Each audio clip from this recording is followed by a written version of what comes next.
The stagecoach rattled violently as it hit another rut in the rough dirt road, sending a sharp pain through Eleanor Morgan's already broken fingers.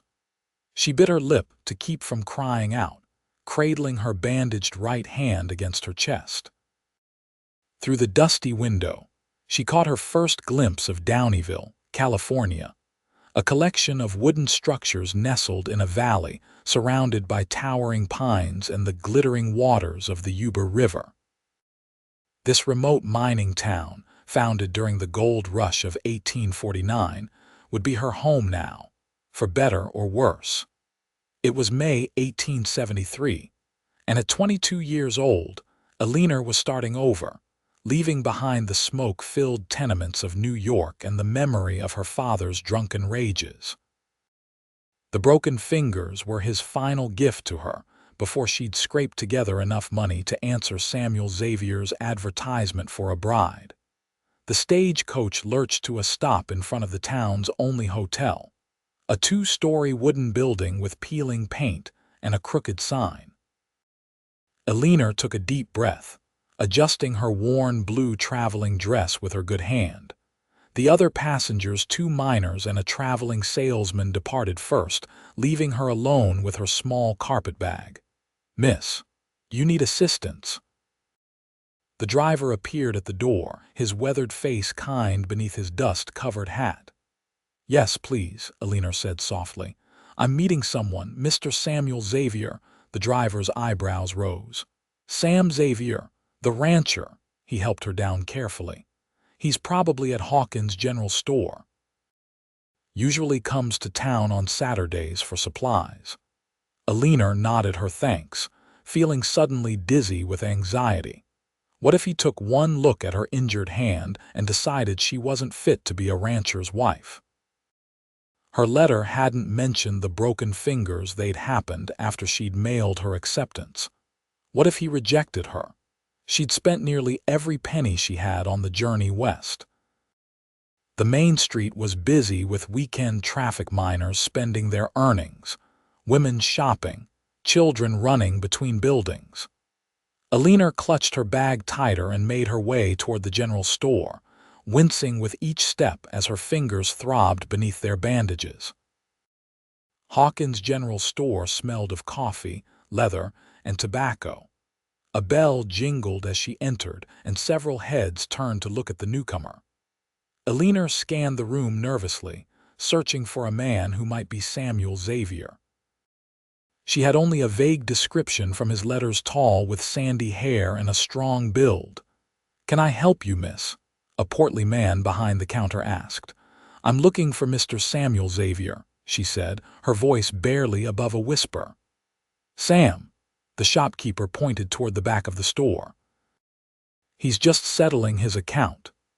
Eleanor followed his gesture and saw a broad-shouldered man counting money onto the counter.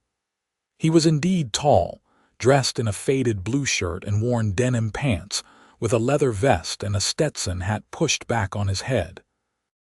His sandy brown hair curled slightly at the nape of his neck, and when he turned, she saw a strong, sun-weathered face with a day's growth of beard. She hesitated, suddenly terrified. What had she done, agreeing to marry a stranger in a strange land? But there was no going back now. Gathering her courage, Eleanor approached him. "Mr. Xavier," she said softly. The man turned, revealing kind hazel eyes that widened in surprise. "Miss Morgan, Eleanor," she nodded, fighting the urge to hide her bandaged hand behind her back. "Yes, sir, I've arrived as agreed." Samuel Xavier stared at her for a long moment, taking in her travel-worn appearance, her pale face, and finally, her bandaged hand. His brow furrowed with concern. "What happened to your hand?" he asked, his voice deep but gentle. "An accident before I left New York," she lied, not ready to share the truth. "I'm afraid I broke several fingers." To her surprise, instead of looking disappointed or angry, Samuel carefully took her uninjured left hand in his. His touch was gentle, his calloused palm warm against her skin. "You've traveled all this way with broken fingers." There was admiration in his voice. "You must be hurting something fierce." Eleanor swallowed hard, fighting unexpected tears. After months of her father's cruelty, such simple kindness felt overwhelming. "I'll manage, Mr. Xavier," she said. "I can still work. I promise I won't be a burden." Samuel's expression softened further. He carefully raised her injured hand, examining the bandages without touching the damaged fingers. "Miss Morgan," he said quietly, "I didn't bring you here to work yourself to the bone, especially not while you're injured." He looked directly into her eyes. "Those fingers will heal properly, I promise you that. I know a thing or two about mending breaks." The unexpected tenderness in his voice made her throat tighten. "Thank you," she whispered. "Sam," called the shopkeeper, "you want me to add these supplies to your wagon?" Samuel nodded without taking his eyes off Eleanor. "Yes, and add whatever the lady might need as well." He turned back to her. "We should get you settled at the hotel for tonight.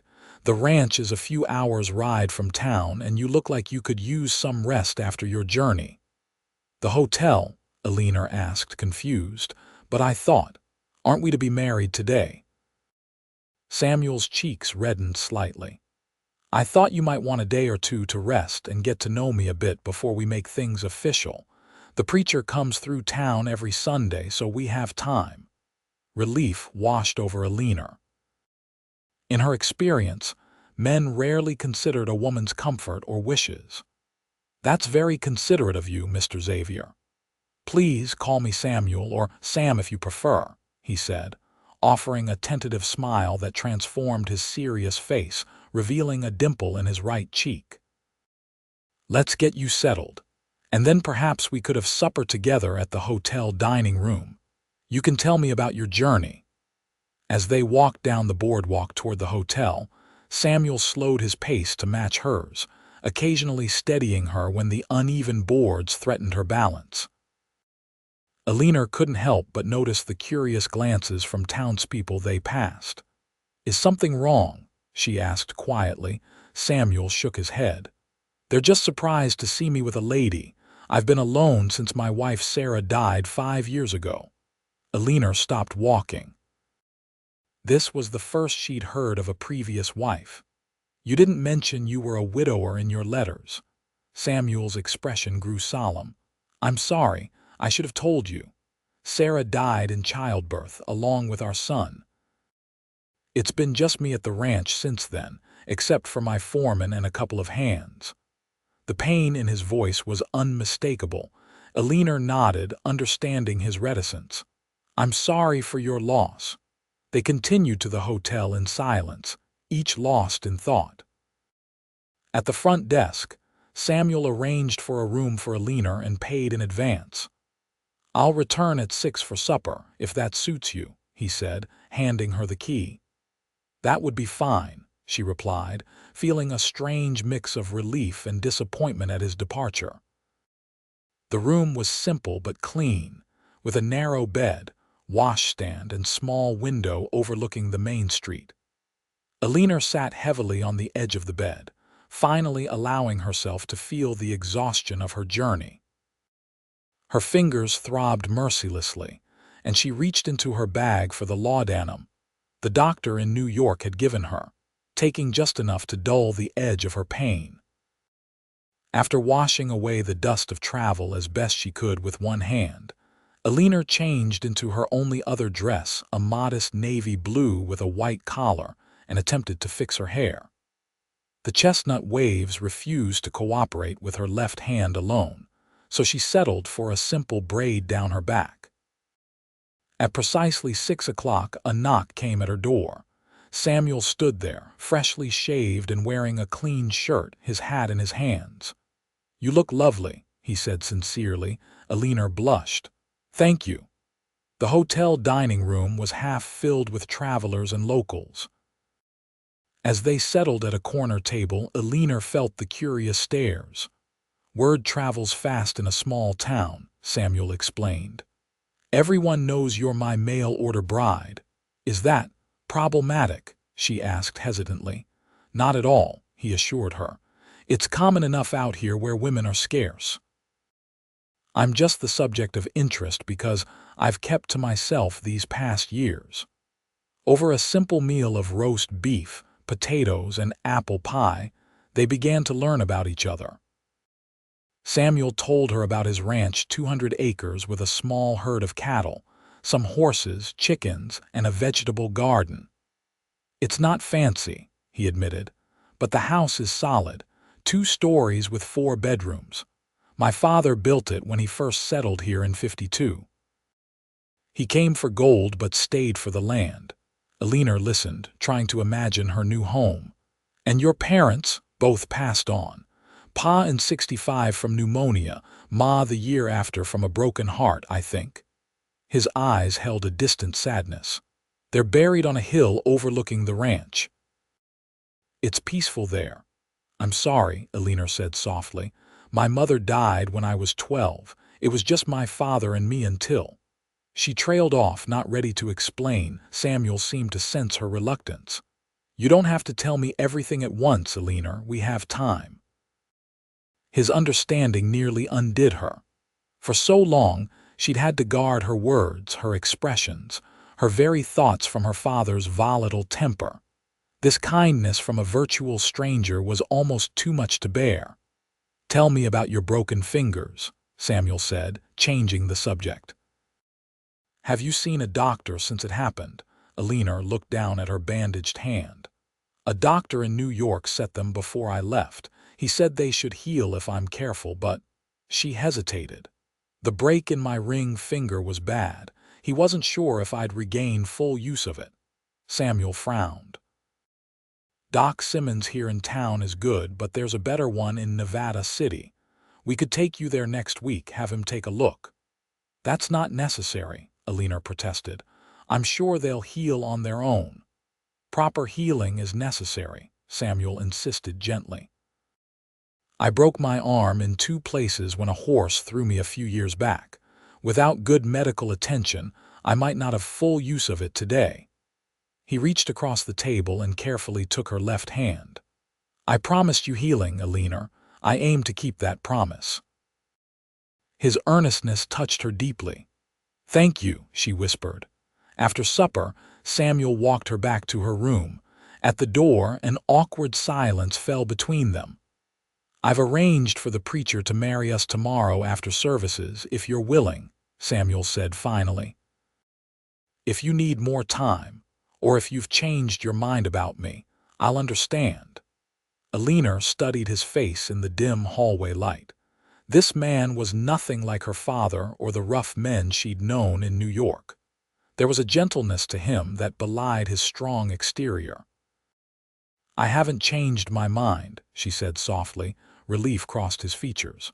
I'll come for you at 10 tomorrow morning then. The service starts at 10:30. After a moment's hesitation, he leaned forward and placed a chaste kiss on her forehead. Sleep well, Eleanor. Long after he'd gone, Eleanor sat by the window watching the street below, pondering the twist of fate that had brought her to this place. Samuel Xavier wasn't what she'd expected. He was better. But would he feel the same when he learned the full truth about her past and her injuries? Morning dawned bright and clear, sunlight streaming through the thin curtains of Eleanor's hotel room. She dressed carefully in her best dress, a simple ivory cotton with embroidered flowers along the collar. It wasn't a proper wedding gown, but it was the best she had. Using her good hand, she managed to arrange her hair in a simple style, pinning it back with her mother's pearl hairpins, her only inheritance. At precisely 10 o'clock, a knock came at her door. Samuel stood there in a black suit that looked a bit too tight across his broad shoulders, his sandy hair neatly combed, his hat in his hands. "Good morning," he said, his voice betraying a hint of nervousness. "You look beautiful," Eleanor blushed. "Thank you, you look very handsome yourself." Samuel offered his arm, careful to stand on her left side to avoid jostling her injured hand. "Are you ready?" The question held more weight than the simple words suggested. Was she ready to marry this man she barely knew, to begin a new life in this wild country so far from everything familiar. "Yes," she said, surprised at how certain she felt. "I'm ready." The church was a simple white wooden building at the edge of town. As they approached, Eleanor saw townsfolk in their Sunday best filing inside. Several turned to stare at them with undisguised curiosity. "Word travels fast," Samuel explained quietly. "Most folks know I sent for a bride." Inside, the church was filled with wooden pews and morning sunlight streaming through plain glass windows. Samuel guided her to a pew near the back, nodding politely to those who greeted them.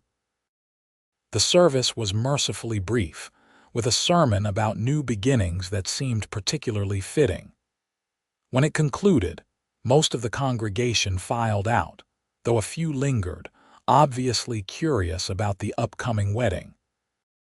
The preacher, a tall man with silver hair and kind eyes, approached them. "Sam, good to see you, and this must be your bride-to-be." "Reverend Johnson, this is Miss Eleanor Morgan," Samuel said, the formality in his voice betraying his nervousness. "A pleasure to meet you, my dear," the preacher said, smiling warmly at Eleanor. "Are you ready to proceed with the ceremony?" Eleanor nodded, suddenly too overwhelmed to speak. "We'll need witnesses," Reverend Johnson said. "I figured some folks might stay," Samuel replied, glancing around at the half-dozen people who remained in the church, including the shopkeeper from yesterday and an older woman who kept dabbing her eyes with a handkerchief. The ceremony was simple and quick. Eleanor stood beside Samuel before the altar, acutely aware of her bandaged hand as they exchanged vows. When the time came to exchange rings, she felt a moment of panic, wondering how a ring would fit over her bandaged finger. But Samuel had thought ahead. He produced a simple gold band and slipped it onto her left hand instead. "We can move it to the proper finger when you've healed," he whispered. "By the power vested in me," Reverend Johnson concluded, "I now pronounce you husband and wife. You may kiss your bride, Sam." Samuel turned to her, a question in his eyes. Eleanor gave a slight nod, and he leaned down to place a gentle kiss on her lips. It was brief but tender, and when he pulled away, his eyes were warm with promise. "Mrs. Xavier," he said softly, the name sounding strange and wonderful on his lips. The small group of witnesses offered congratulations, some introducing themselves to Eleanor. The older woman who had been crying approached them last. "Mrs. Hawkins," she said, introducing herself. "My husband owns the general store. I'm so pleased to meet you, Mrs. Xavier. Our Sam has been alone too long." "Thank you," Eleanor replied, touched by the woman's genuine warmth. "I've packed a basket for you too," Mrs. Hawkins continued. "Just some fried chicken and pie for your journey home. The ranch is a fair distance." Samuel thanked her with genuine gratitude, and Eleanor realized that these people truly cared for her new husband. It was a comforting thought. Outside the church, a wagon waited, loaded with supplies from yesterday's shopping. Samuel helped Eleanor up onto the wooden seat, careful of her injured hand, then climbed up beside her. "Ready to see your new home?" he asked, a hint of anxiety in his voice. Eleanor nodded, still somewhat dazed by how quickly everything had happened. Yesterday she'd arrived a stranger. Today she was Mrs. Samuel Xavier, riding to a home she'd never seen with a husband she barely knew. The journey took nearly 3 hours along increasingly rough roads. Samuel pointed out landmarks as they traveled: a creek where he fished, hills where his cattle grazed in summer, the distant mountains that marked the edge of his property. Eleanor tried to take it all in, but her attention kept returning to the man beside her. In profile, his strong jaw and straight nose gave him a distinguished appearance, though the sun had weathered his skin beyond his 30 years. When he smiled, which was becoming more frequent, lines appeared around his eyes that suggested he'd known happiness before grief had etched itself into his features. "Tell me about your life before," Samuel said as they traveled, breaking a comfortable silence. "If you don't mind." Eleanor hesitated, deciding how much to reveal. "There isn't much to tell. After my mother died, my father and I lived in a tenement on the Lower East Side. He worked at the docks when he was sober enough. I took in washing and mending to help with expenses." "And your education?" Samuel asked. "You write beautifully. I was impressed by your letters. My mother taught me to read and write before she passed. After that, I borrowed books when I could." She smiled at the memory. "The wife of my father's employer took a liking to me and sometimes lent me novels and poetry." "You'll find my library modest," Samuel admitted, "but you're welcome to everything in it, and we can order more books from San Francisco if you'd like." The simple kindness of this offer nearly brought tears to Eleanor's eyes. Her father had forbidden wasteful reading, often burning any books he found hidden in their small rooms. "I'd like that very much," she said softly as they rounded a bend in the road. Samuel pointed ahead. "There it is, Xavier Ranch." Eleanor leaned forward eagerly. A two-story white farmhouse stood in a clearing, surrounded by several outbuildings and corrals. Behind it, green pastures stretched toward distant hills. Smoke rose from the chimney, and a large oak tree shaded one side of the house. "It's lovely," she breathed, meaning it. After years in crowded, filthy tenements, the open space and clean air felt like paradise. Samuel's face brightened at her approval. "It's not fancy, but it's good land. The house needs a woman's touch, I'm afraid. I've kept it clean, but I'll make it beautiful," Eleanor promised. As they approached the house, a man emerged from one of the barns, waving to them. Samuel returned the wave. "That's Jim Perkins, my foreman," he explained. "He and his wife Mabel live in a cabin just beyond the south pasture. The other hands have quarters in the bunkhouse, but they're out with the herd today." The wagon rolled to a stop in front of the house. Before Samuel could climb down, the front door opened and a woman stepped out, short and plump with gray streaked hair tied back in a severe bun. "Mrs. Cooper," Samuel explained quietly. "She comes in 3 times a week to clean and cook. I asked her to prepare the house for your arrival."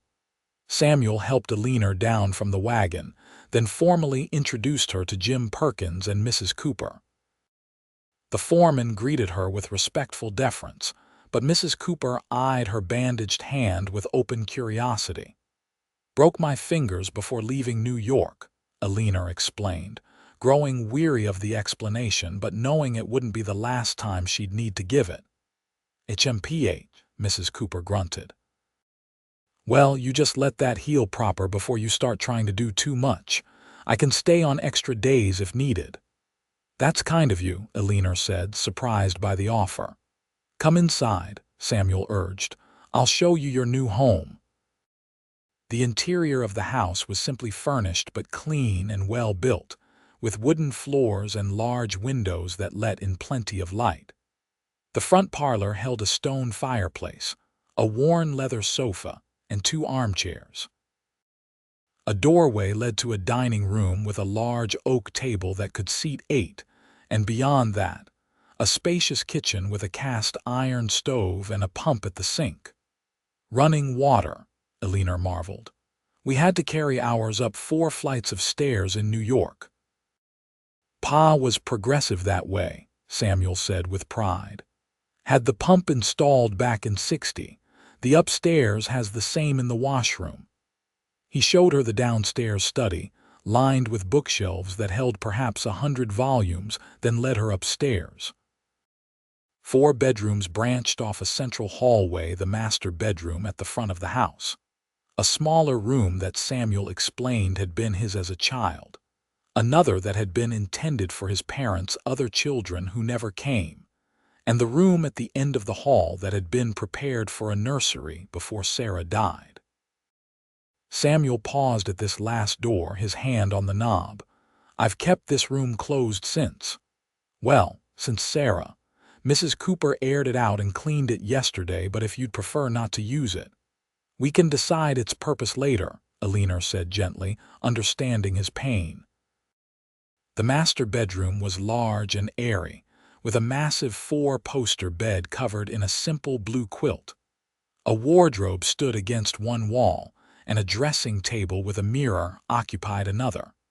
The window overlooked the front yard and the distant hills.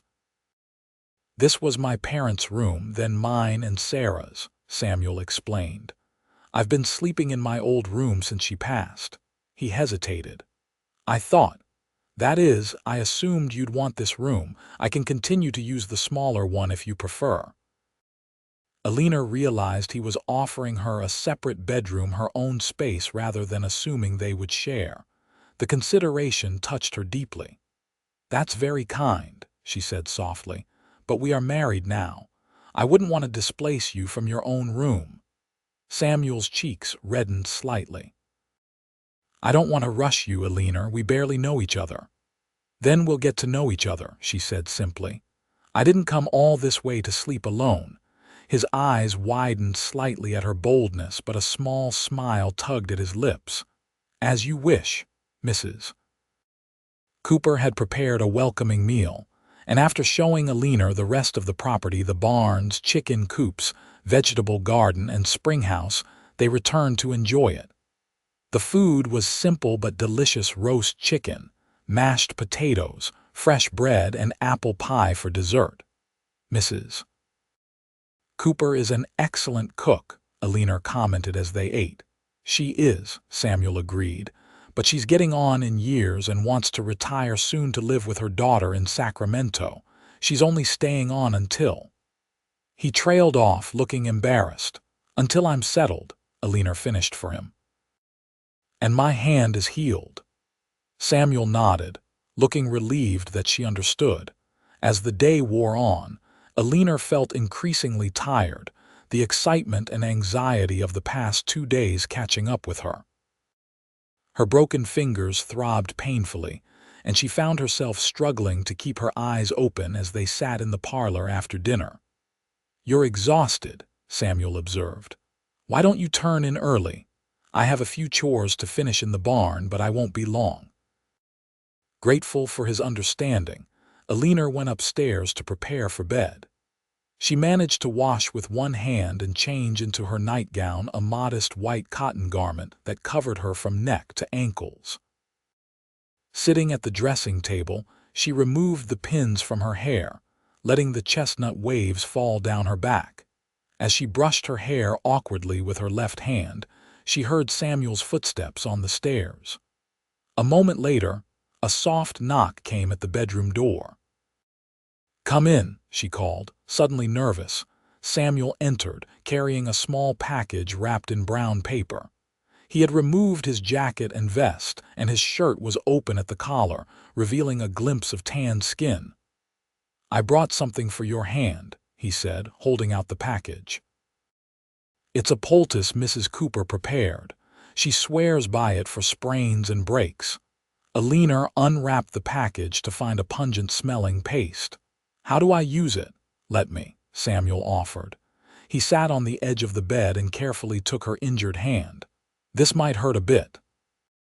With gentle fingers, he unwrapped the bandages, exposing her swollen, discolored fingers. Eleanor winced, both from the pain and the ugly sight they presented. Samuel's expression darkened as he examined the injuries. These weren't broken in an accident, were they? He asked quietly. Eleanor looked away, ashamed. No, she whispered. Who did this to you? His voice was controlled, but she could hear the anger beneath. My father, she admitted, the words feeling like stones in her throat. He was drunk. He caught me packing to leave and... She couldn't continue. Samuel carefully applied the poultice to her fingers, his touch impossibly gentle despite the fury she could sense in him. Is that why you answered my advertisement? To escape him? Eleanor nodded, unable to meet his eyes. I'm sorry I wasn't completely honest. I was afraid you might not want me if you knew. "Look at me, Eleanor," Samuel said softly. When she raised her eyes to his, she saw no disgust or disappointment, only compassion and something that might have been admiration. "What you've endured only makes your courage more remarkable. You traveled thousands of miles with broken fingers to marry a man you'd never met, all to escape a monster who should have protected you." Tears filled Eleanor's eyes. "You're not angry, not at you," he assured her, carefully rewrapping her hand with clean bandages. "Never at you." When he finished tending to her hand, Samuel rose from the bed. "I'll sleep in my old room tonight. You need rest to heal." Part of Eleanor wanted to protest, to ask him to stay, but exhaustion was overtaking her. "Thank you," she murmured. Samuel bent and placed a gentle kiss on her forehead. "Sleep well, Eleanor Xavier." Her new name sounded like a promise on his lips. Eleanor woke to sunlight streaming through curtains she didn't recognize. For a disorienting moment, she couldn't remember where she was. Then the events of the previous day flooded back: the wedding, the journey to the ranch, Samuel's gentle care of her injured hand. She was Mrs. Eleanor Xavier now, in her new home.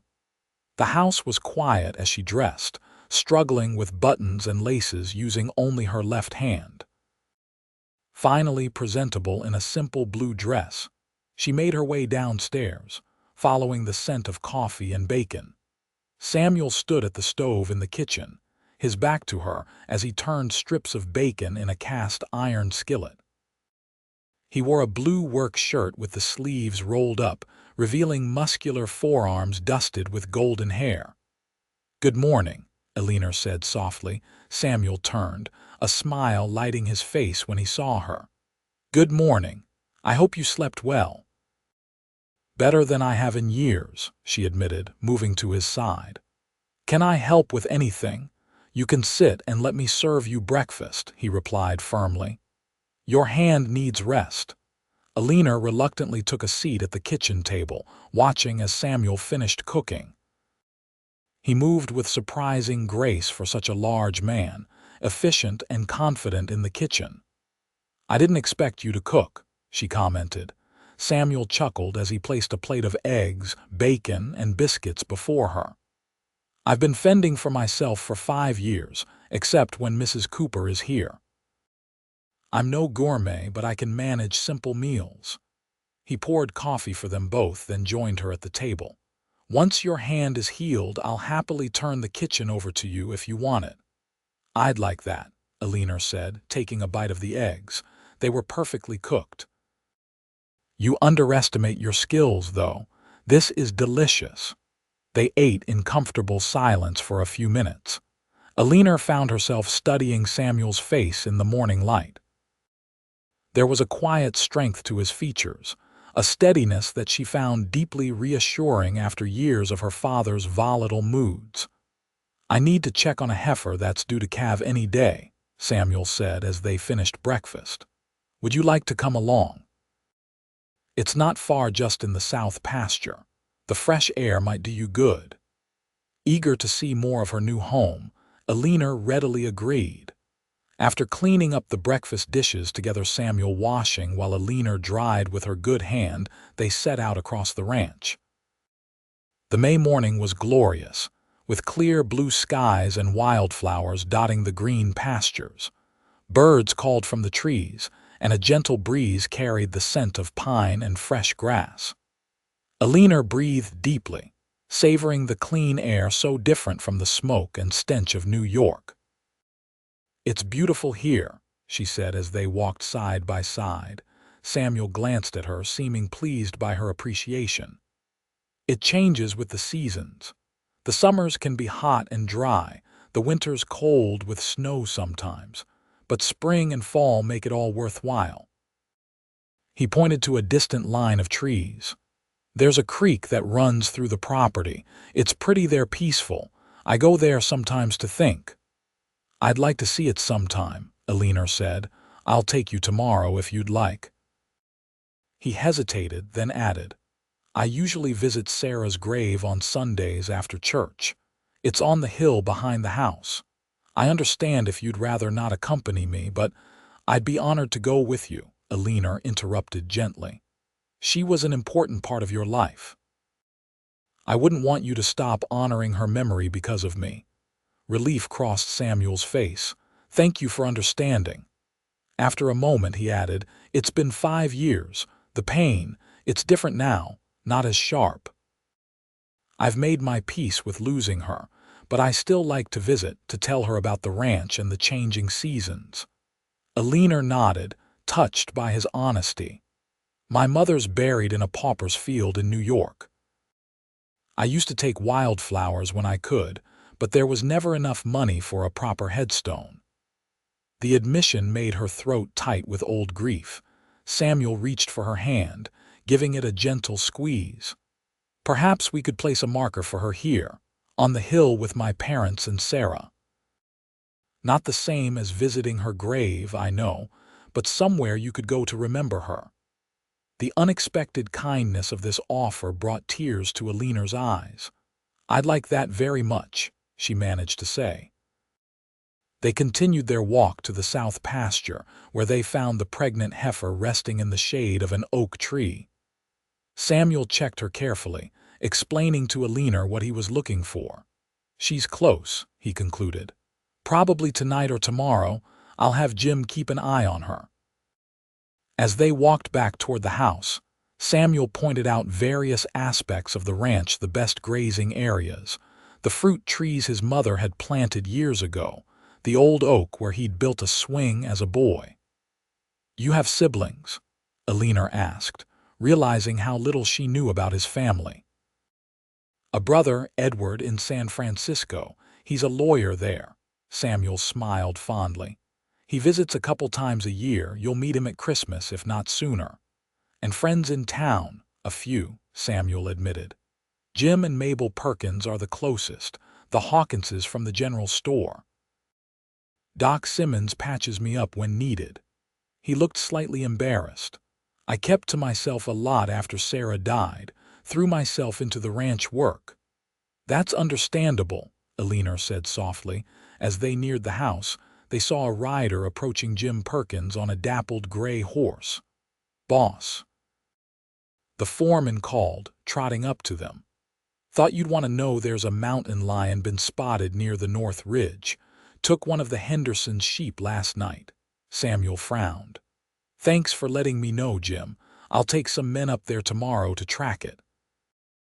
Mountain lions are dangerous, Eleanor asked once Jim had ridden off. They usually avoid people, Samuel assured her, but if they're hungry enough to take livestock, they can be a threat. We try to drive them deeper into the mountains, away from the ranch. Seeing her concerned expression, he added, Don't worry. They rarely come near the house. Back at the ranch house, Samuel showed Eleanor the garden where his mother had grown vegetables and flowers. Years of neglect had left it overgrown, though a small section had been recently tilled. Mrs. Cooper plants a few essentials each year, Samuel explained, but it could be beautiful again with proper attention. He glanced at Eleanor's bandaged hand. When you're healed, of course. I'd love to restore it, Eleanor said eagerly. I never had a garden in New York, just a few herbs in a window box. It's yours to do with as you please, Samuel said, clearly pleased by her enthusiasm. The shed has tools, and we can order seeds from the catalog at Hawkins' store. The rest of the day passed pleasantly as Eleanor continued to explore her new home. Samuel showed her the spring house where dairy was kept cool, the smokehouse where meat was preserved, and the root cellar stocked with winter vegetables and preserves. By late afternoon, Eleanor's hand was throbbing painfully again, and exhaustion was setting in. Samuel noticed her fatigue and insisted she rest. Why don't you lie down for a while, he suggested. I need to check on some things in the barn. I'll wake you when supper is ready. Grateful for his consideration, Eleanor retreated to their bedroom. She hadn't intended to truly sleep, but the moment her head touched the pillow, she fell into a deep slumber. She woke to gentle fingers brushing hair from her face. Opening her eyes, she found Samuel sitting on the edge of the bed, his expression soft in the golden light of late afternoon. "I'm sorry to wake you," he said, "but supper is ready, and I've prepared a surprise." Curious, Eleanor followed him downstairs and out onto the back porch. There she found a small table set for two, with a simple meal laid out and wildflowers in a mason jar as a centerpiece. Beyond the porch, the sun was beginning to set, painting the distant hills in shades of gold and purple. "It's not much," Samuel said almost shyly, "but I thought you might enjoy eating outside. The sunset view from here is one of my favorite things about the ranch." "It's perfect," Eleanor said sincerely, touched by the thoughtful gesture. They ate as the sun sank lower, casting long shadows across the land. Samuel told her stories about the ranch, how his father had built it from nothing, how the cattle business had grown over the years, his plans for the future. "I'd like to expand the herd," he explained. "Maybe add more horses. I've always had a knack with them." "You'll have to teach me to ride properly," Eleanor said. "I've only been on a horse once in Central Park, and that was just a gentle old mare on a lead rein." Samuel smiled.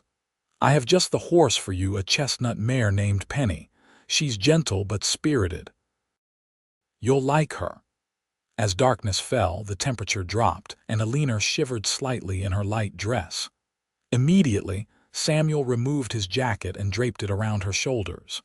The wool was warm from his body, and his scent soap, leather, and something uniquely him enveloped her. "Thank you," she murmured, suddenly aware of how close he was, how intimate this simple act felt. Samuel's eyes met hers, and for a moment, something sparked between them, a connection deeper than their brief acquaintance should allow. Then he cleared his throat and stepped back. "We should head inside," he said, his voice slightly rough. "It gets cold quickly once the sun is gone." They cleared the table together and returned to the warmth of the house. In the parlor, Samuel lit the lamps and then hesitated. "Would you like me to read to you?" he offered. "I noticed you admiring the books in the study." "I'd enjoy that," Eleanor said, settling onto the sofa. Samuel selected a volume of Wordsworth's poetry and sat beside her, leaving a respectful distance between them. His deep voice filled the room as he read, bringing the verses to life in a way Eleanor had never experienced. She closed her eyes, letting the words wash over her, feeling a contentment she hadn't known in years. When Samuel finished reading, they sat in comfortable silence for a few moments. Then he closed the book and turned to her. "May I ask you something, Eleanor?" "Of course," she replied. "Your father—" Samuel began, then paused, choosing his words carefully. "Was he always cruel to you?" Eleanor sighed, knowing this conversation was inevitable. "Not always. After my mother died, he started drinking heavily. The grief changed him, or perhaps it simply revealed what was always there beneath the surface." She looked down at her bandaged hand. "The violence came gradually, a slap when dinner wasn't ready on time, a shove when I spoke out of turn. It grew worse over the years." Samuel's jaw tightened. "These broken fingers, was that the worst of it?" Eleanor shook her head, not meeting his eyes. "No, but it was the last. I'd been saving money in secret, planning to leave. When he found the money in my half-packed bag, he flew into a rage. He grabbed my hand and bent my fingers back until they snapped." She swallowed hard. "I fought back that time, hit him with a skillet and ran. A neighbor took me in, helped me see a doctor, and gave me enough money to make up what my father had taken. 2 days later, I was on a train west." Samuel was silent for a long moment. When Eleanor finally looked up, she saw such rage in his eyes that she flinched instinctively. Immediately, his expression softened. "I'm not angry with you, Eleanor," he said gently. "Never with you. I just wish—" He exhaled heavily. "I wish I could protect you from what's already happened." "You're protecting me now," she said quietly. "I feel safe here with you. That's more than I've had in a very long time." Samuel reached out slowly, telegraphing his movements, and took her uninjured hand in his. His thumb traced gentle circles on her palm. "I want you to know something," he said, his voice low and serious. "I've known anger in my life, I've been in fights, but I will never raise my hand to a woman, especially not to my wife." "I believe you," Eleanor said, and she realized she truly did. In the short time she'd known him, Samuel Xavier had shown her nothing but kindness and respect. "It's getting late," Samuel said after a moment. "We should turn in." Upstairs, Eleanor changed into her nightgown and sat at the dressing table to brush her hair. When Samuel entered the room, he was wearing only a nightshirt and trousers, his feet bare on the wooden floor. He looked younger somehow, more vulnerable without his work clothes. "I can sleep in my old room again tonight," he offered.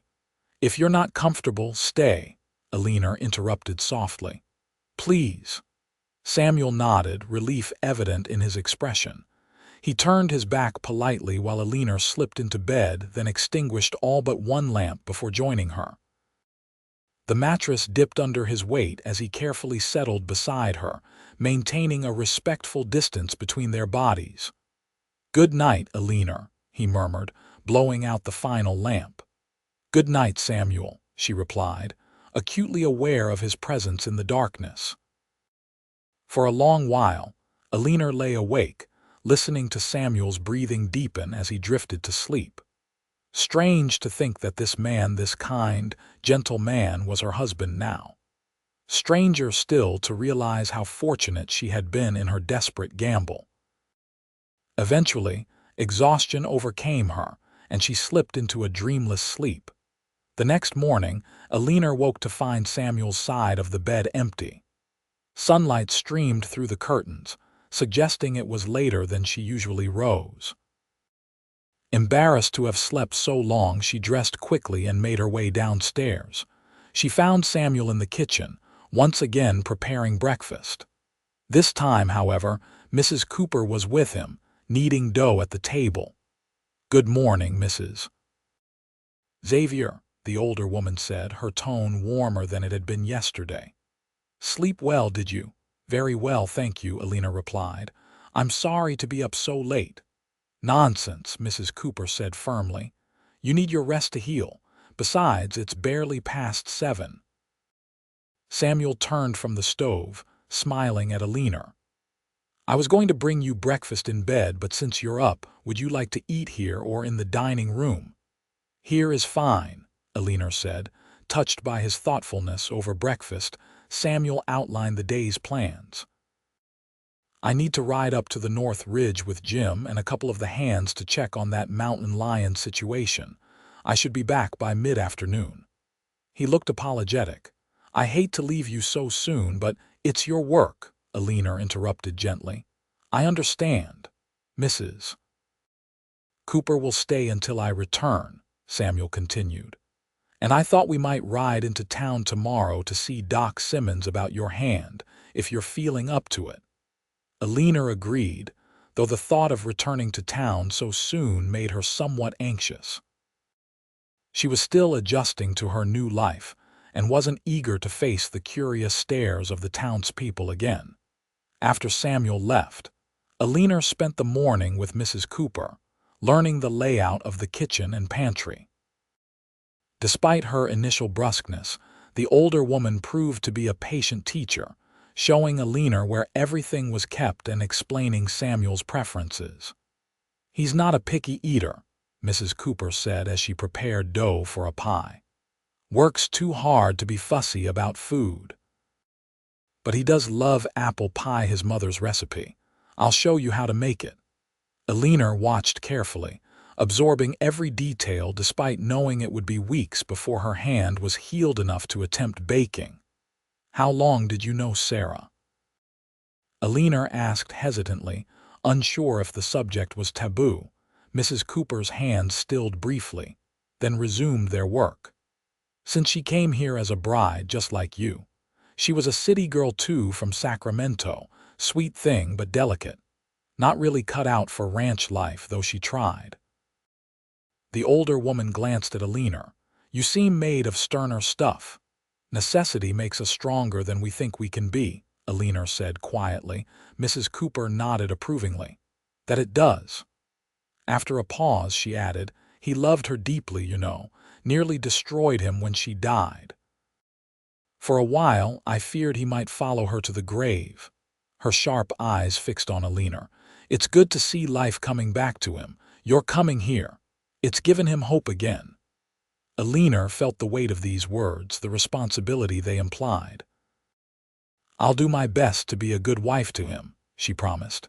See that you do, Mrs. Cooper said, but there was no sting in her words, only the protective concern of someone who cared deeply for Samuel.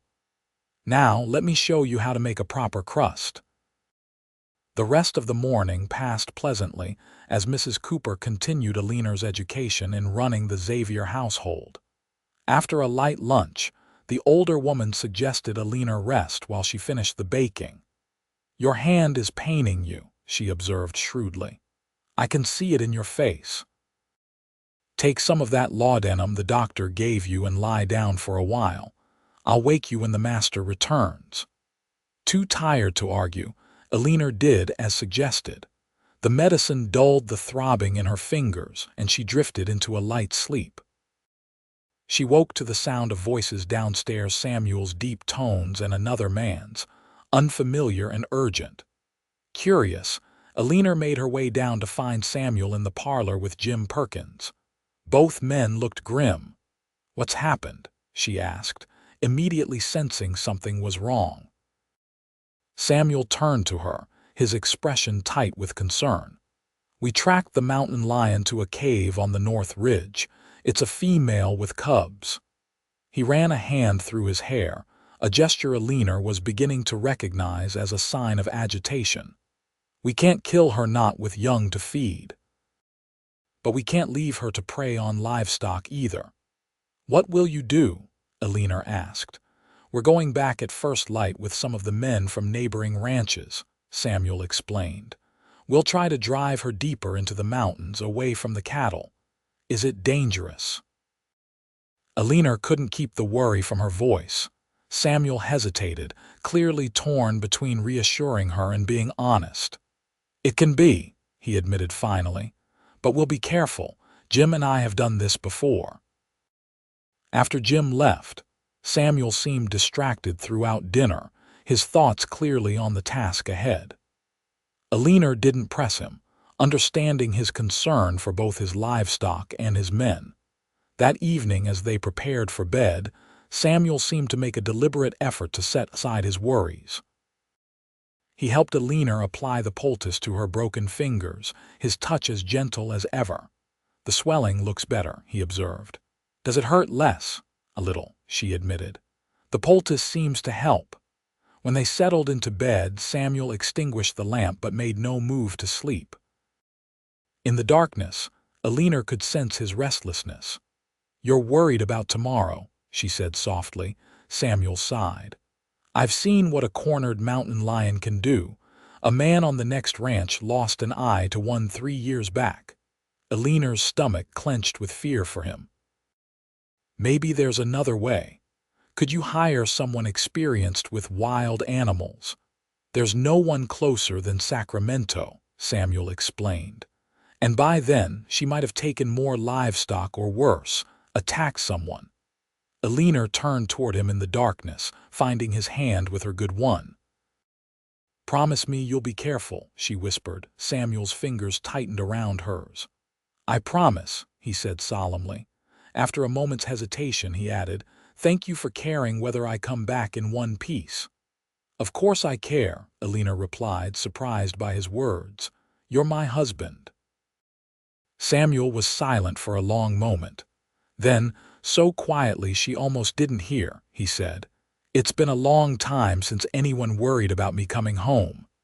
The simple statement broke Eleanor's heart. For 5 years, this good man had lived with no one to care if he lived or died. No one waiting for his return. no one to share his burdens. Acting on impulse, Eleanor moved closer, resting her head against his shoulder. After a moment of surprise, Samuel's arm came around her, holding her gently against his side. They lay like that, not speaking, until sleep finally claimed them both. Eleanor woke before dawn to find the bed empty beside her. Pulling on her robe, she hurried downstairs to find Samuel in the kitchen, packing supplies into a saddlebag by lamplight. "You're leaving already?" she asked, her voice still husky with sleep. Samuel looked up, his expression softening when he saw her. "I didn't mean to wake you." "Yes, we want to reach the North Ridge by sunrise." Eleanor moved to the stove and poured him a cup of coffee from the pot that was already brewing. "You need to eat something before you go." "I'll take some jerky and biscuits," Samuel said, but he accepted the coffee gratefully.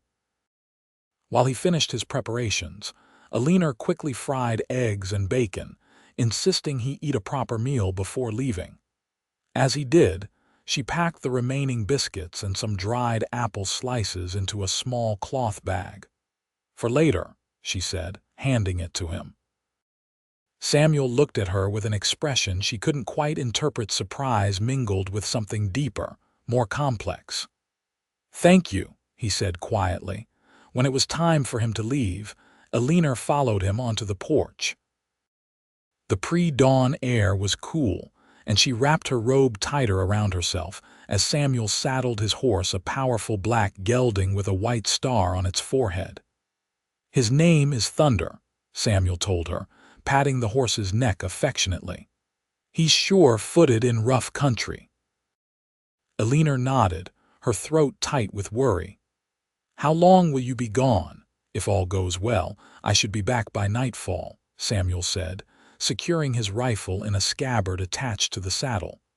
"If we have trouble finding the lion's new trail, it might be later." "I'll keep a lamp burning," Eleanor promised. Samuel hesitated, then stepped closer to her. Slowly, giving her time to step away if she wished, he bent and kissed her, not on the forehead as before, but softly on the lips. It was brief but tender, a proper kiss between husband and wife. "Something to come home to," he murmured as he drew away. Before Eleanor could respond, he was in the saddle and riding away, a dark silhouette against the lightening eastern sky. The day stretched endlessly before Eleanor. Mrs. Cooper arrived mid-morning and kept her busy learning to make bread one-handed and inventorying the pantry for supplies they would need from town. But Eleanor's thoughts remained with Samuel, imagining him tracking the dangerous predator through rocky terrain. By late afternoon, clouds had gathered on the horizon, and a restless wind rattled the windows. Mrs. Cooper glanced worriedly at the sky. "Storm coming," she observed. "I'd best get home before it hits. Will you be all right alone, Mrs. Xavier?"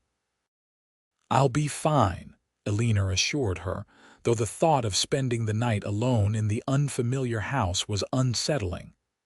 "Go on before it gets worse." After Mrs. Cooper left, Eleanor tried to occupy herself with arranging her few belongings in the bedroom and exploring Samuel's books in the study. But as darkness fell and the first raindrops began to patter against the roof, her anxiety grew. She prepared a simple supper, keeping it warm on the stove in case Samuel returned, and lit lamps in the windows as she had promised. The wind increased, howling around the eaves of the house, and rain lashed against the glass panes. Thunder rumbled in the distance, moving closer as the evening wore on. By 9 o'clock, there was still no sign of Samuel. Eleanor paced the parlor, pausing at every sound that might be hoof beats on the path. What if he was injured, lost in the storm? Or worse, what if the mountain lion had attacked? Just as she was contemplating the unthinkable, riding out to look for him herself, she heard the unmistakable sound of a horse approaching. Rushing to the door, she flung it open to see Samuel dismounting from Thunder, both of them drenched from the storm. "Samuel," she cried, relief washing over her. He looked up, his face breaking into a weary smile. "I'm home," he called over the wind. "Let me get Thunder settled, and I'll be right in." Eleanor waited anxiously on the porch, watching as Samuel led his horse to the barn. When he finally came to the house, his clothes were plastered to his body, his hair dripping rain. "You're soaked through," she scolded gently, ushering him inside. "You'll catch your death. Let me get you dry clothes and something hot to drink." Samuel stood dripping on the entryway floor, looking exhausted but touched by her concern. "The mountain lion is gone," he reported. "We tracked her and the cubs deep into the mountains, far from any ranches. But the storm caught us on the way back." "You can tell me everything once you're dry," Eleanor insisted, hurrying to fetch towels and dry clothing. While Samuel changed, Eleanor heated soup and made fresh coffee. When he emerged from the bedroom in dry clothes, his hair still damp but no longer dripping, she settled him at the kitchen table and placed the hot meal before him. "Eat," she urged. "You must be starving." Samuel did as instructed, obviously ravenous after his long day. Between bites, he told her about tracking the mountain lion, describing the majestic but dangerous creature and her 2 half-grown cubs. "She was just trying to feed her young," he said with grudging respect, "but she can't do it at the expense of our livestock. You think she'll stay away now?" Eleanor asked. Samuel shrugged. "Hard to say. We led her to good hunting grounds deeper in the mountains. If game is plentiful there, she might not bother coming back to the ranches." When he had finished eating, Samuel looked ready to collapse from exhaustion. Eleanor insisted he go directly to bed, promising to clean up and join him shortly. By the time she entered the bedroom, Samuel was already asleep, his breathing deep and even. In sleep, the lines of worry and responsibility smoothed from his face, making him look younger, more vulnerable. Eleanor slipped quietly into bed beside him, careful not to wake him. Outside, the storm continued to rage, but inside she felt an unfamiliar peace. Samuel had promised to come home to her, and he had kept that promise. It was a small thing, perhaps, but to Eleanor, who had known so little reliability in her life, it meant everything. Morning brought clearing skies and a renewed sense of purpose. Over breakfast, Samuel and Eleanor discussed plans to ride into town to see the doctor about her hand. "It's a fair ride," Samuel warned. "Can you manage it with your injury?" "I'll be fine," Eleanor assured him, eager to prove her resilience. They set out mid-morning, Samuel on Thunder and Eleanor on Penny, the gentle chestnut mare he had mentioned. True to his description, the horse was even-tempered but spirited, responding eagerly to Eleanor's inexpert guidance. "You're a natural," Samuel observed as they rode side by side along the well-worn trail to town. "Most city folk are terrified of horses." "I'm not afraid of much anymore," Eleanor replied honestly. "After you've faced certain things, other fears seem smaller." Samuel nodded thoughtfully. "You're a brave woman, Eleanor Xavier." The ride to town took nearly 2 hours, giving them ample time to talk. Samuel told her more about the ranch's history, how his father had come west for gold, but stayed for the land. How the cattle operation had grown from a dozen head to over 200. His plans to expand further into horse breeding. Eleanor found herself captivated by his passion for the land and his vision for its future. It was so different from her father's aimless existence, drifting from one day to the next with no purpose beyond finding the next drink. "What about you?" Samuel asked as Downieville came into view. "What are your dreams?" The question caught Eleanor off guard. No one had ever asked about her dreams before. "I never allowed myself to dream much," she admitted. "Survival took all my energy." Samuel looked troubled by this. "And now you're safe here. What would you like to do with your life if you could choose anything?" Eleanor considered this as they rode into town. "I'd like to make our home beautiful," she said finally. "Restore the garden. Perhaps learn to paint. I always admired the landscapes in books, and someday—" She hesitated, unsure if she should voice her deepest wish. "Someday," Samuel prompted gently. "Someday I'd like to have children," Eleanor said softly. "A family of my own to love." Samuel's expression softened. "I'd like that too," he said quietly. They left their horses at the livery stable and walked to Doc Simmons' office, a small building just off the main street. The doctor, a balding man with spectacles and a kind smile, welcomed them warmly.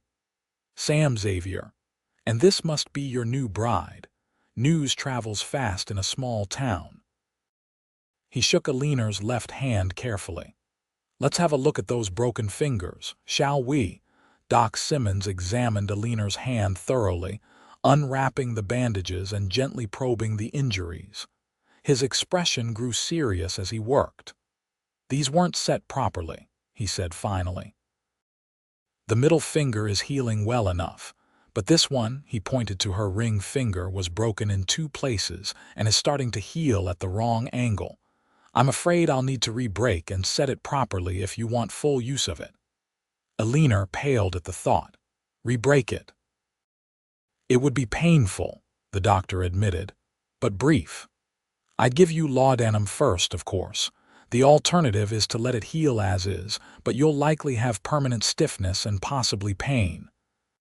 Samuel, who had been standing silently by the examination table, stepped forward and took Eleanor's left hand.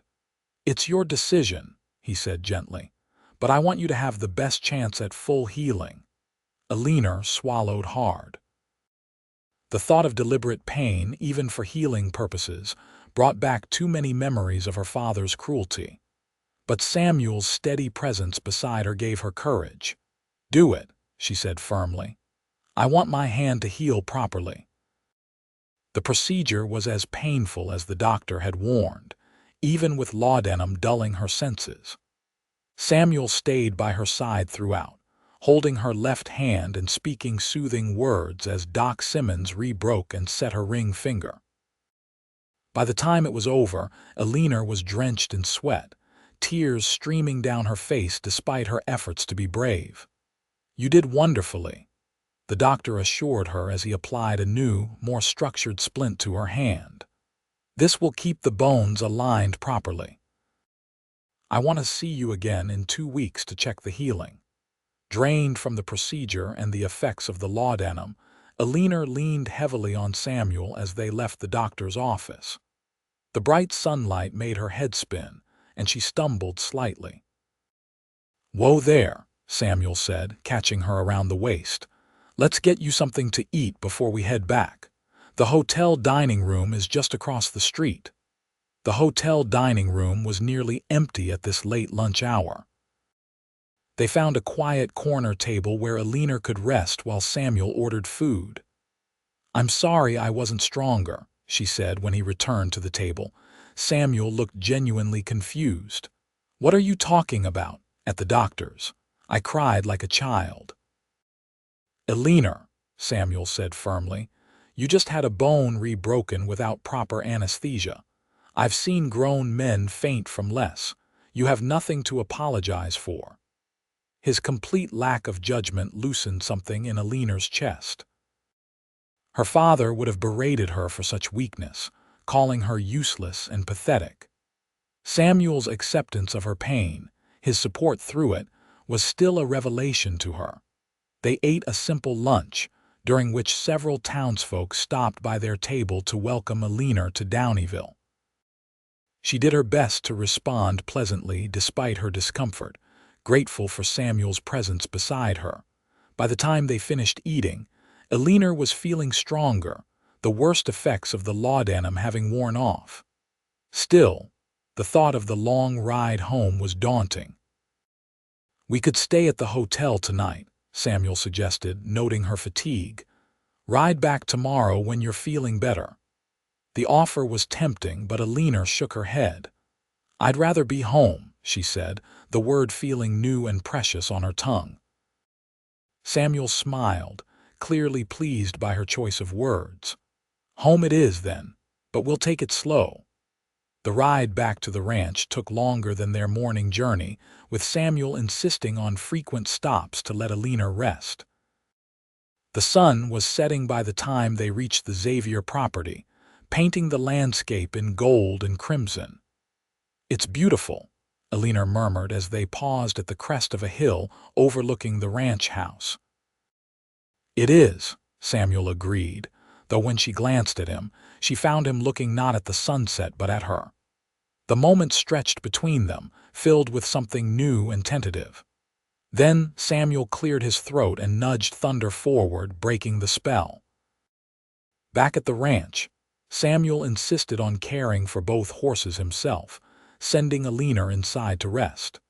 She was too tired to argue, her hand throbbing despite the laudanum Doc Simmons had given her for the journey home. In the kitchen, she found a note from Mrs. Cooper indicating she had left a stew warming on the back of the stove. Eleanor was setting the table one-handed when Samuel entered, bringing with him the scent of horses and hay. "You should be resting," he scolded gently, taking the plates from her. "I'm not an invalid," Eleanor protested, though in truth she was exhausted. "No, but you're recovering from a painful procedure and a long ride," Samuel countered. "Let me take care of things tonight." Too weary to argue further, Eleanor sank into a chair and watched as Samuel finished setting the table and served the stew. They ate in companionable silence, both too tired for conversation. After dinner, Samuel surprised her by drawing a bath. "I thought you might like to soak away the day's dust and soreness," he explained when she looked at him questioningly. The thought of warm water on her aching body was heavenly. "Thank you," Eleanor said sincerely, "but my hand the doctor said to keep the splint dry." Samuel produced a length of oilcloth from a kitchen drawer. "We can wrap it in this. I used the same when I broke my arm and couldn't bear another day without bathing." His thoughtfulness touched Eleanor deeply. The bath was indeed blissful, the warm water easing muscles sore from the long ride. By the time she emerged, dressed in her nightgown with her damp hair hanging down her back, she felt almost human again. She found Samuel in the parlor, reading by lamplight. He looked up when she entered, his expression softening at the sight of her. "Feeling better?" "Much," she admitted, settling beside him on the sofa. "Thank you for everything today. You've been so kind." Samuel shook his head slightly. "It's not kindness, Eleanor, it's—" He hesitated, seeming to search for the right words. "It's what a husband should do for his wife, care for her. Support her, protect her." "Not all husbands do," Eleanor pointed out softly. "No," Samuel agreed, his expression darkening. "But I promised you healing, and I meant it not just for your hand but for the rest of you too. The parts that can't be seen but are no less injured." His insight startled Eleanor. She had thought her emotional wounds well hidden, her practiced smiles and careful composure a perfect mask. But somehow this quiet rancher had seen through to the damaged soul beneath. "I'm not sure those parts can be healed," she whispered. Samuel carefully took her left hand in his calloused fingers gentle against her skin. "I believe they can," he said softly. "With time, with safety, with—" He paused, then continued more quietly, "with love eventually." The word hung between them, full of promise and possibility. Eleanor felt something unfurl in her chest, a cautious hope she had long since abandoned. "I'd like to try," she said finally. Samuel's smile was like sunrise after a long night. "So would I." The next morning brought a sense of renewal. Eleanor woke to find Samuel already up and about, his side of the bed long cold. For a moment, she worried that he'd regretted their conversation from the night before, but when she made her way downstairs, she found the kitchen table set for breakfast with a small vase of wildflowers in the center. Samuel looked up from the stove when she entered, his face lighting with a smile. "Good morning. "How's your hand?" "Sore," Eleanor admitted, "but better than yesterday." She touched the wildflowers gently. "These are lovely." "I picked them at dawn," Samuel said, a hint of color rising in his cheeks. "I wanted. Well, I thought they might brighten your day." The simple gesture touched Eleanor deeply. "They do, thank you." Over breakfast, Samuel outlined his plans for the day, checking on the pregnant heifer that was due to calve, repairing a section of fence in the north pasture, meeting with Jim about rotating the cattle to fresh grazing land. "Is there anything you need from me today?" Eleanor asked, eager to be useful despite her injury. Samuel considered this. "Actually, there is something you could help with if you're feeling up to it. The account books need updating. I've fallen behind and numbers were never my strong suit." "I'd be happy to," Eleanor said, pleased to have a task she could manage one-handed. "I kept the accounts for several households in New York. It was one of the ways I earned extra money." Samuel looked genuinely relieved. "That's a blessing." "Sarah tried, but she found it confusing, and I've made a mess of things since." After breakfast, Samuel showed her to the study, where the ranch's account books were kept in a roll-top desk. The records were indeed somewhat disorganized, with entries missing and figures not properly tallied. "I'm sorry it's such a shambles," Samuel said, looking embarrassed. "Pa was meticulous about the books, but I never had his head for figures." "It's not so bad," Eleanor assured him. "I've seen worse. I'll have it sorted out in no time." Left alone in the study, Eleanor lost herself in the familiar work of organizing and balancing accounts. Despite the disarray, she could see that the ranch was financially sound. Samuel was no frivolous spender, and the cattle operation appeared to be profitable. By midday, she had made significant progress, creating a clear picture of the ranch's finances for the past year. When Samuel returned for lunch, she showed him her work. "This is remarkable," he said, genuinely impressed as he reviewed the neatly organized ledgers. "You've made sense of my chicken scratches." "The ranch is doing well," Eleanor noted. "Better than you perhaps realized. If these figures are correct, you could afford to expand the herd as you mentioned wanting to do." Samuel looked at her with newfound respect. "You understand all this from just a morning's work with the books," Eleanor nodded, pleased by his reaction. "Numbers have always made sense to me, clearer than people sometimes." "You're a woman of many talents, Mrs. Xavier," Samuel said with a smile that made her heart beat faster. The next 2 weeks fell into a comfortable rhythm. Each morning, Samuel would leave after breakfast to tend to the ranch work, while Eleanor gradually took over the household management. Though her injured hand limited her physical capabilities, she found ways to be useful overseeing the accounts, planning meals with Mrs. Cooper, learning the routines of the ranch household. In the evenings, they would sit together in the parlor, Samuel reading aloud from one of his books or telling stories of his childhood on the ranch. Sometimes they would simply sit in companionable silence, each content with the other's presence. They continued to share the master bedroom, though Samuel maintained a respectful distance in the bed they shared. Occasionally, Eleanor would wake in the night to find his arm draped protectively across her waist, or her head resting on his shoulder. These unconscious intimacies felt natural, comforting, a gradual building of trust between them. As promised, Samuel took Eleanor to visit Sarah's grave on the hill behind the house. The small plot, enclosed by a white picket fence, held 4 graves: Samuel's parents, Sarah, and the infant son who had died with her. Eleanor stood quietly as Samuel placed wildflowers on Sarah's headstone, respecting his moment of remembrance. "She would have liked you," Samuel said as they walked back to the house. "Sarah was gentle and kind. She would be happy to know I found someone to share my life with again."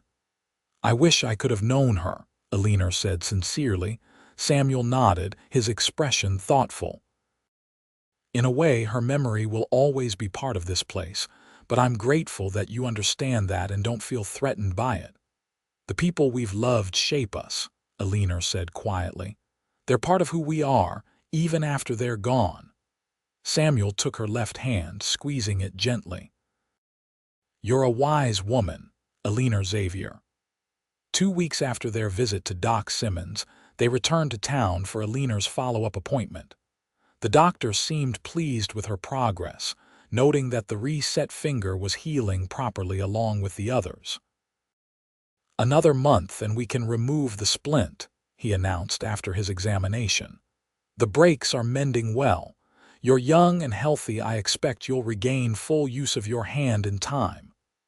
Thank you, doctor, Eleanor said, relieved by his prognosis. Don't thank me, Doc Simmons replied with a smile. Thank your husband for insisting on proper care. Not all men would bother for their wives' well-being. Eleanor glanced at Samuel, who was pretending great interest in a medical diagram on the wall, though his reddening ears betrayed his awareness of the compliment. I'm very fortunate in my husband, she said softly. After leaving the doctor's office, Samuel suggested they visit the general store for supplies. Hawkins' general store was busy with Saturday shoppers, but Mrs. Hawkins spotted them immediately and hurried over. Mrs. Xavier, how lovely to see you again, she exclaimed, embracing Eleanor warmly. You're looking much better than when you arrived, getting some color in your cheeks. Ranch life must agree with you. It does, Eleanor agreed, finding that it was true. Despite the hard work and isolation, she had never been happier than in these past weeks at Xavier Ranch. While Samuel discussed an order of barbed wire with Mr. Hawkins, Mrs. Hawkins drew Eleanor toward a display of fabrics. I imagine you'll be wanting to spruce up the house a bit, the older woman said knowingly. Sam's kept it neat enough, but a woman likes to put her own touch on her home. Eleanor ran her good hand over a bolt of cheerful floral print. I've been thinking of making new curtains for the parlor, she admitted. That's just the thing, Mrs. Hawkins approved, and perhaps some fabric for a new dress. That blue is lovely on you, dear, but a woman should have more than 2 dresses to her name. Embarrassed by her limited wardrobe, Eleanor started to decline, but Samuel appeared beside her, having overheard the conversation. Mrs. Hawkins is right, he said firmly. Choose whatever you like, Eleanor. Consider it a belated wedding gift. Under Mrs. Hawkins' enthusiastic guidance and Samuel's encouraging nods, Eleanor selected fabrics for curtains, a tablecloth, and 3 new dresses. Samuel added sewing notions, books from the latest shipment, and a small silver hairbrush that caught Eleanor's eye. You don't need to buy me so much, she protested quietly as Mr. Hawkins tallied their purchases. I want to, Samuel replied simply. You've brought life back to my home, Eleanor. A few yards of fabric and some books are a small thing in return. The ride home was pleasant, with Eleanor excited about her purchases and Samuel content to listen to her plans for the curtains and dresses. As they approached the ranch, Eleanor found herself thinking of it truly as home, not just a place of refuge from her father's cruelty, but a place where she belonged. That evening after supper, Samuel brought out a small wooden box he had carried from town. I have something else for you, he said, seeming almost nervous as he placed it before her on the table. Eleanor opened it to find a delicate silver chain with a small pearl pendant. Samuel, she breathed, it's beautiful. It was my mother's, he explained. Pa gave it to her on their 20th anniversary. I found it when I was going through her things after she passed. I thought you might like to have it. The gift was more meaningful than any store-bought trinket could have been. I'm honored, Eleanor said softly. Are you sure you want me to have it? Very sure, Samuel replied. Ma would have wanted you to have it. She always hoped I'd find happiness again after Sarah. Eleanor lifted the necklace from its box. Will you help me put it on? Samuel moved behind her chair, taking the delicate chain from her fingers. His hands were steady as he fastened it around her neck, but his breath was warm against her skin, sending a shiver down her spine. "Thank you," she whispered when he had finished, her hand going to the pearl that now rested in the hollow of her throat.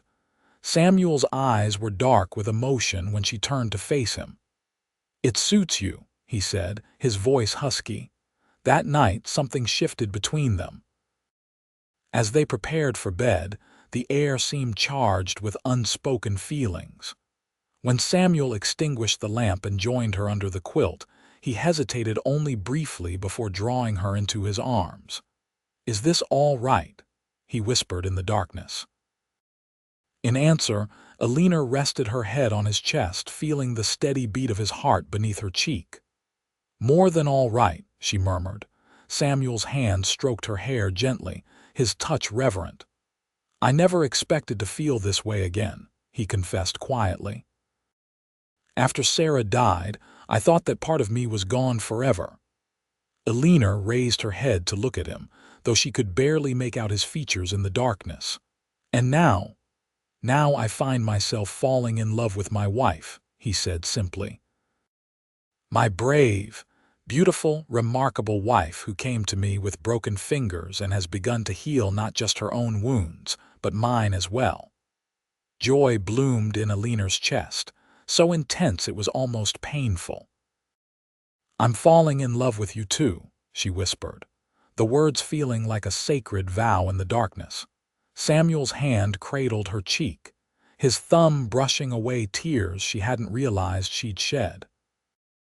Then he lowered his head and kissed her, not the chaste kisses they had shared before, but a deep, tender claiming that spoke of desire and devotion in equal measure.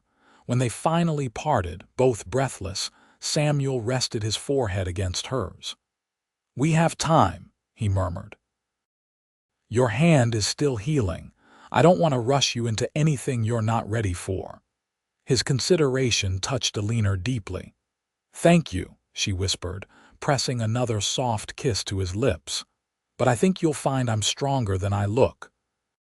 Samuel chuckled, the sound rumbling through his chest beneath her hand. "Of that, Mrs. Xavier, I have no doubt." The next morning, Eleanor woke to the unfamiliar but wonderful sensation of being held in Samuel's arms. He was already awake, watching her with a tenderness that made her heart swell. "Good morning," she murmured, suddenly shy in the light of day. "The best morning," he replied, pressing a kiss to her forehead.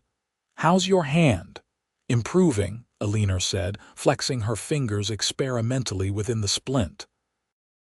The pain had lessened considerably in the past 2 weeks, though the doctor had warned it would be some time before she regained full strength and dexterity. "I was thinking," Samuel said, his fingers tracing idle patterns on her arm, "when your hand is fully healed, we might host a proper gathering. Invite some of the neighbors, the folks from town who have been kind. Let them meet my wife properly." The thought of a social gathering was both exciting and terrifying to Eleanor. "Do you think they'll accept me?" The mail-order bride who arrived broken. Samuel's expression grew serious. "Anyone who doesn't see your worth isn't welcome in our home," he said firmly. "But Eleanor, the people here have already accepted you. Mrs. Hawkins adores you. Doc Simmons thinks you're remarkably brave. Even Mrs. Cooper, who doesn't impress easily, has sung your praises." "She has?" Eleanor asked, surprised. "She told me I was lucky to have found a wife with both backbone and brains," Samuel said with a chuckle. "High praise from Mrs. Cooper." Eleanor smiled, warmed by this assessment. "Then yes, I'd like to host a gathering, when I can use both hands to prepare properly." Samuel kissed her softly. "It's settled then. Our first social event as husband and wife." The following weeks brought more healing both for Eleanor's hand and for her heart. As May turned to June and then July, the splint came off, revealing fingers that were still stiff but functional. Doc Simmons prescribed exercises to regain flexibility and strength, which Eleanor practiced diligently. With her hand improving, Eleanor took on more responsibilities around the ranch. She planted a kitchen garden with herbs and vegetables, began making curtains from the fabric purchased in town, and took over most of the cooking from Mrs. Cooper, who now came only once a week to help with heavier cleaning. One warm evening in late July, Samuel returned from town with news that the traveling photographer who visited Downieville twice a year had arrived. "I thought we might go into town tomorrow and have our portrait taken," he suggested over supper. "A proper wedding portrait, now that your hand is nearly healed." Eleanor touched her fingers self-consciously.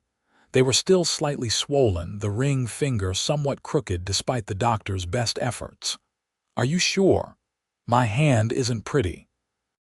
Samuel reached across the table and took her formerly injured hand in his, raising it to his lips and kissing each finger gently. "Your hand is beautiful to me," he said seriously. "Every mark, every scar tells the story of your courage." Tears pricked Eleanor's eyes at his words. "Then yes, I'd like to have our portrait taken." The next day, dressed in her finest new dress, a deep green that brought out the gold flecks in her eyes, Eleanor sat beside Samuel in the photographer's makeshift studio in the back room of the hotel. The photographer positioned them carefully, placing Eleanor's left hand prominently on Samuel's arm, her wedding ring catching the light. "A handsome couple," the photographer commented as he prepared his equipment. "How long have you been married?" 3 months, Samuel replied, his eyes never leaving Eleanor's face. "But it feels as if I've known her all my life." The portrait, when it was delivered 2 weeks later, captured something of the deep connection that had grown between them.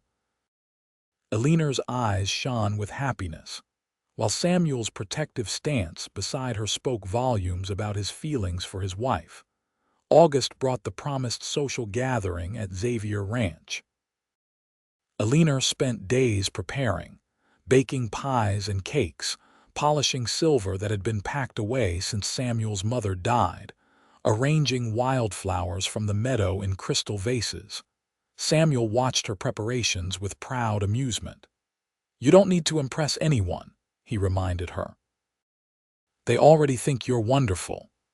"It's not about impressing them," Eleanor explained as she arranged fresh, baked bread in a basket. "It's about making a home worthy of the life we're building together." The day of the gathering arrived with perfect weather-clear blue skies and a gentle breeze that carried the scent of summer flowers. Guests began arriving in mid-afternoon, the Hawkinses from the general store, Doc Simmons and his wife, Jim and Mabel Perkins, several neighboring ranchers and their families, and even Reverend Johnson from the church in town. Eleanor greeted each arrival with genuine warmth, her initial nervousness fading as she found herself genuinely enjoying the company and conversation. Samuel stayed close by her side, his pride in her evident to everyone. "You've worked wonders with Sam, Mrs. Hawkins commented as Eleanor showed her the newly planted garden. "I haven't seen him this happy in years." "He's made me very happy too," Eleanor replied sincerely. As the afternoon progressed, children played in the yard while the adults enjoyed Eleanor's baking and Samuel's storytelling on the wide front porch. It was exactly the kind of gathering Eleanor had dreamed of as a lonely child in New York, warm, welcoming, filled with laughter and friendship. When the last guest had departed and the house was quiet once more, Samuel found Eleanor in the kitchen, putting away the last of the dishes. "You were magnificent today," he said, slipping his arms around her waist from behind. "Everyone was thoroughly charmed by my beautiful, accomplished wife." Eleanor leaned back against his chest, savoring the solid strength of him. I enjoyed it more than I expected to, she admitted. It felt good to fill the house with people and laughter. We can do it more often, Samuel suggested, pressing a kiss to her neck. Maybe at Christmas when Edward comes from San Francisco. I'd like that, Eleanor said, turning in his arms to face him. I want your brother to approve of me. He will, Samuel assured her. How could he not? You've brought light back into my life, Eleanor. Everyone can see it. That night, as they lay together in the quiet darkness of their bedroom, Eleanor felt a sense of completion she had never expected to find. Her hand, though not perfectly healed, was strong enough now for all the tasks of daily life.